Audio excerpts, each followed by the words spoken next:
Bonjour tout le monde, bienvenue dans la 8e vidéo du YouTubepedia tout court. Et aujourd'hui nous allons découvrir la 46e place de ce top 50 des objets célestes du système solaire. Donc 46e place, ça arrive dans quelques instants. Alors est-ce qu'il y aura un montage ou pas aujourd'hui? Vu que je suis vraiment à la bourre, bah on verra bien, de toute façon c'est pas très important. On verra si j'arrive à rattraper le retard. Et ça dépendra aussi du temps que je vais mettre pour faire les deux vidéos. Ça, donc, bah, c'est parti. Je pense que Phobos, ça va durer peut-être peut-être une bonne demi-heure, hein. Enfin, on verra. Allez, tout de suite, la 46e place. Il s'agit d'un satellite. Et il s'agit de Phobos. Phobos. Alors, il faut savoir que Phobos, ou Mars 1, en dénomination systématique, est le plus grand des deux satellites naturels de la planète Mars. L'autre, on l'a vu hier, puisqu'il occupait la 47e place, et il s'agissait de Deimos. Et par rapport aux deux, Phobos, c'est celui qui est le plus proche de la planète Mars. Alors, pour commencer, on va parler de l'étymologie et de la toponymie. Ah. Le nom donné à ce satellite est celui de Phobos, un personnage de la mythologie grecque. Phobos et Deimos sont les jumeaux que le dieu Arès, Mars pour les Romains, eut de la déesse Aphrodite, Vénus pour les Romains. Ah, je ne savais pas que Mars et Vénus étaient en couple. En grec classique, les noms communs Phobos et Deimos signifient tous les deux la peur et la terreur. Alors, les formations géologiques de Phobos sont nommées d'après les astronomes qui ont étudié le satellite, ainsi que d'après les personnages et des lieux des voyages de Gulliver de Jonathan Swift. Plusieurs cratères ont été nommés ainsi qu'une dorsale, Kepler Dorsum, d'après l'astronome Johannes Kepler. Alors nous allons parler des caractéristiques physiques de Phobos. Phobos est un corps très irrégulier, de dimension 27 fois 21,6 fois 18,8 km, bien trop peu massif pour être en équilibre hydrostatique et donc pour avoir pris une forme quasi sphérique. Du fait de sa forme, mais surtout de sa vitesse de rotation et de sa proximité avec Mars, la gravité ressentie à sa surface varie d'environ 210% suivant l'endroit où elle est mesurée. Phobos est un corps sombre qui semble être composé de chondrite carbonée. Une composition similaire à celle des astéroïdes de type C dans la ceinture d'astéroïdes externe. Cependant, la masse volumique de Phobos est trop faible pour qu'il soit intégralement composé de roches et il possède une porosité significative. Il a été suggéré que Phobos pourrait contenir un réservoir de glace substantiel, mais des observations spectrales ont écarté cette hypothèse. La sonde soviétique Phobos 2 détecta que des gaz s'échappaient de Phobos en quantité faible mais régulière. Malheureusement, la sonde tomba en panne avant d'avoir pu déterminer la nature de ce gaz. En 1989, cette sonde Phobos 2 a été insérée sur une orbite de quasi-satellite par rapport à Phobos. Des images provenant de Mars Global Surveyor montrent que Phobos est recouvert d'une couche de régolithes d'au moins 100 mètres d'épaisseur. On pense qu'il provient d'impacts avec d'autres corps, mais on ignore comment il peut adhérer à un objet ne possédant quasiment pas de gravité? Peut-être l'adhérence est-elle électrostatique? Au cours de l'été 2008, la sonde Mars Express a permis de préciser quelles caractéristiques de Phobos, dont la masse et la densité.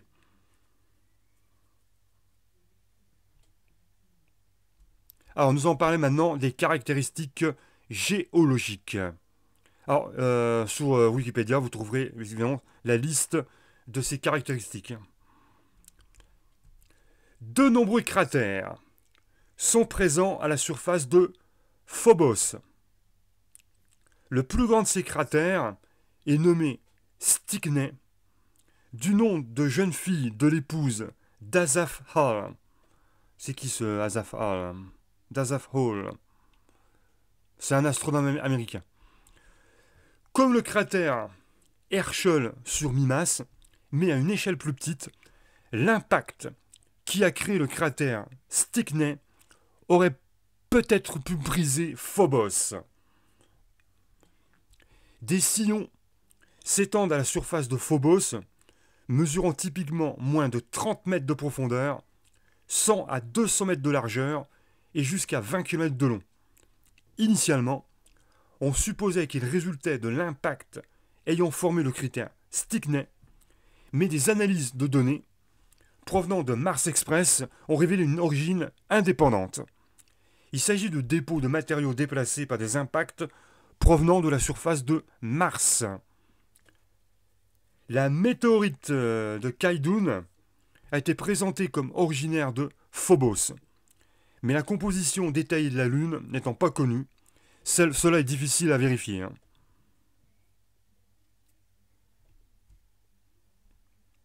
Alors maintenant, nous allons parler de l'orbite. Alors, quelles sont les caractéristiques? Phobos. L'orbite, c'est autour de la planète Mars. Oui, parce que c'est satellite de Mars. Phobos se déplace sur une orbite relativement circulaire, avec une excentricité égale à 0,0151. Donc, je rappelle que plus l'excentricité s'approche de 0, et plus ça fait un arc de cercle.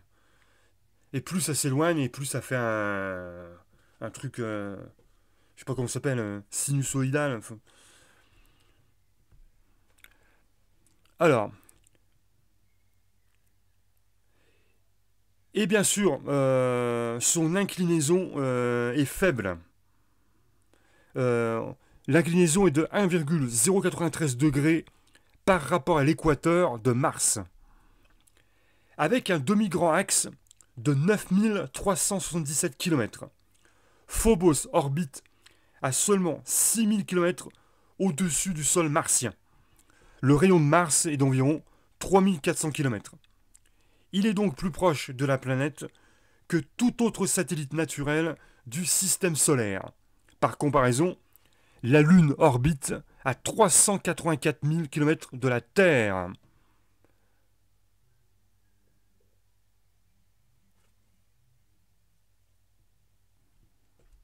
Phobos orbite en dessous de l'orbite synchrone, c'est-à-dire qu'il réalise une révolution autour de Mars en moins de temps qu'il n'en faut pour que Mars ne tourne sur elle-même. Donc il n'est pas synchronisé par rapport à la planète Mars. Sa période orbitale n'est que de 7h39, tandis que le jour martien est de l'ordre de 24 heures et 36 minutes. Pour un observateur martien, Phobos se lève à l'ouest, traverse le ciel rapidement, en 4h15 ou moins, et se couche à l'est à peu près 2 fois par jour, à 11h06 d'intervalle. Son orbite est si basse qu'il ne peut pas être aperçu depuis les régions polaires, à partir de 70,4 degrés de latitude, et reste à ces endroits en dessous de l'horizon.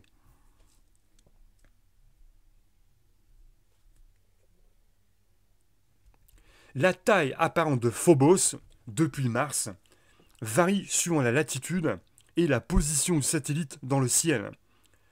Pour un observateur situé à l'équateur, Phobos possède un diamètre angulaire de 0,14 degrés au lever et de 0,20 degrés au zénith, une augmentation de 45%.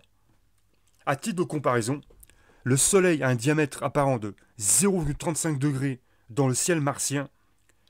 La Lune, vue de la Terre, mesure environ 0,5 degrés. Un observateur martien, situé à des latitudes plus élevées, percevrait Phobos plus petit parce qu'il en serait significativement plus éloigné. Les phases de Phobos peuvent être perçues depuis Mars. Sa période synodique est seulement 13 secondes plus longue que sa période sidérale. C'est quoi une période synodique? Alors, la période synodique, qui est de 30 secondes, plus longue. Alors, la période synodique d'une planète est le temps mis par cette planète pour revenir à la même configuration Terre-planète-Soleil, c'est-à-dire à la même place dans le ciel par rapport au Soleil, vu de la Terre. Ouais, Et l'autre, la période sidérale, bah... Ok, il faut que je clique sur le texte. La période sidérale, en fait, c'est ce qu'on appelle la révolution, ou le mouvement de révolution. Bon, on va parler maintenant de transit.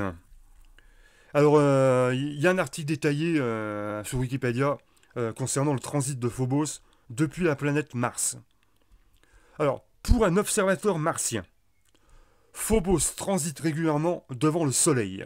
En fait, la transition, c'est quand ça passe entre Mars et le Soleil. Il n'est pas assez grand pour couvrir le disque solaire dans son intégralité et ne peut donc pas créer d'éclipse totale.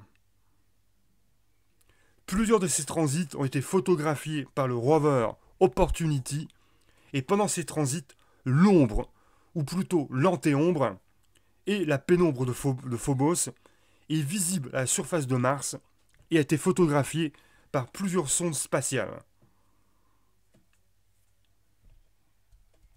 Maintenant, on va parler de l'évolution. Phobos est avec Triton la seule lune connue du système solaire à se rapprocher de la planète autour de laquelle elle orbite.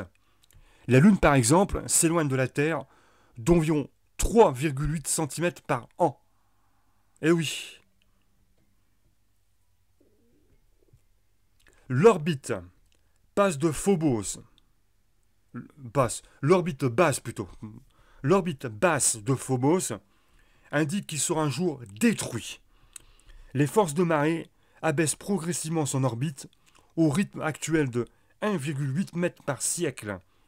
Les calculs indiquent que Phobos touchera la haute atmosphère martienne d'ici une trentaine de millions d'années, soit 30 puissance 40 ou puissance 30, ça dépend, millions d'années. La faible densité de Phobos, qui est de 1860 kg par mètre cube, sa composition, voisine de celle des chondrites carbonés, et la présence du cratère Stickney indiquent que l'intérieur de Phobos est peu cohérent, poreux et largement fracturé. D'ici 20 à 40 millions d'années, les contraintes dues aux marées feront se disperser la majeure partie de Phobos en petits fragments qui formeront un anneau en 100 à 1000 heures.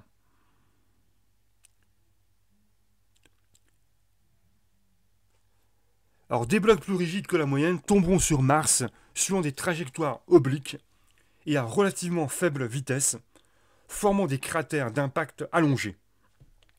L'anneau de densité initiale voisine de celles des anneaux principaux de Saturne se dissipera ensuite en 1 à 100 MA.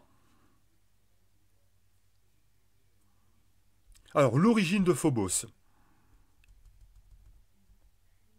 Phobos et Deimos ont tous les deux beaucoup de caractéristiques en commun avec les astéroïdes de type C, au niveau du spectre de l'albédo et de la masse volumique. En conséquence, il a été postulé que les deux satellites pourraient provenir de la ceinture d'astéroïdes et aurait été capturé par Mars.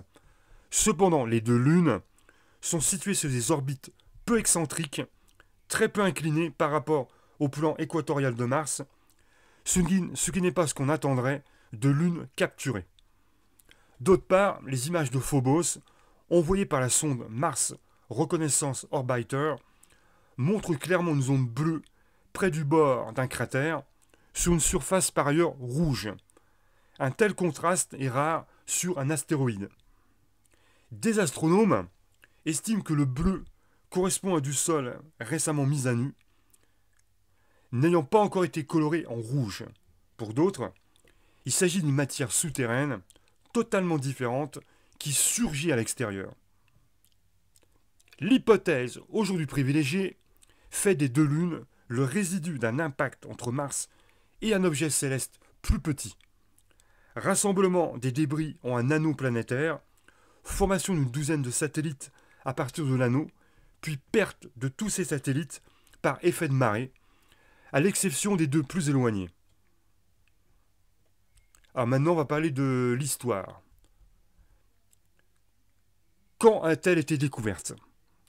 Phobos fut découverte le 18 août 1877 par l'astronome américain Asaph Hall à l'observatoire naval de Washington, vers 9h14 du matin.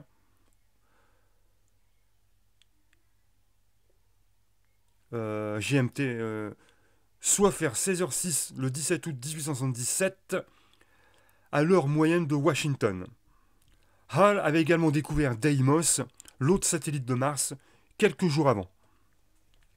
Les noms des satellites, originellement appelés Phobos et Deimos, furent suggérés par Henry Madan, 1838-1901, professeur au collège d'Eton, d'après le livre 15 de l'Iliade, lorsqu'Arès appelle ses deux fils Phobos et Deimos. Phobos est-il creux ?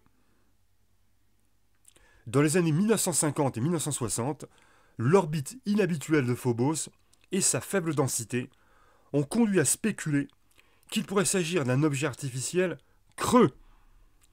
En 1945, Sharpless réduisit les observations de Phobos effectuées entre 1877 et 1941 et on déduisit une accélération séculaire du satellite. Vers 1958, l'astrophysicien russe Losif Shklovsky, étudiant l'accélération du mouvement orbital de Phobos, indiqua que Phobos s'était décalé en quelques décennies seulement de 2,5 degrés sur son orbite par rapport à la position prédite. Pour expliquer ce fait anormal, il suggère alors que le satellite était creux, formé d'une mince couche de métal. Shklovsky basa ses analyses sur des estimations de la densité de la haute atmosphère martienne et on déduisit que pour prendre en compte un léger freinage, Phobos devait être très léger. Un calcul conduisit à le modéliser par une sphère d'acier creuse de 16 km de diamètre et de moins de 6 cm d'épaisseur.